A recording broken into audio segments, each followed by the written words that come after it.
नमस्कार मंडळी.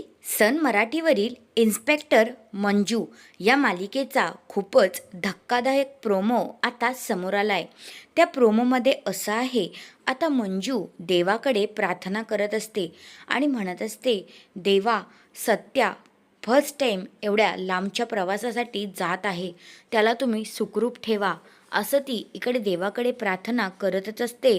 तर तिची भीती आता खरी ठरलेली असते, कारण सत्या ज्या हेलिकॉप्टरमध्ये बसलेला असतो त्याचा भीषण स्फोट होतो आणि आता इकडे मंजू देवाजवळ बसलेली असते आणि देवाचा दिवासुद्धा विझून जातो आणि तेव्हा आता मंजू खूपच घाबरलेली असते. तुम्हाला काय वाटतंय, सत्याने उडी घेतली असेल की खरंच सत्याचं काही बरं वाईट झालं असेल? ते मला कमेंट करून नक्कीच सांगा. तुम्हाला काय वाटतंय, सत्याला काहीच होणार नाही का, हेही सांगा. आणि अशाच मालिकेंच्या अपडेटसाठी माझ्या चॅनलला नक्की सबस्क्राईब करा. धन्यवाद.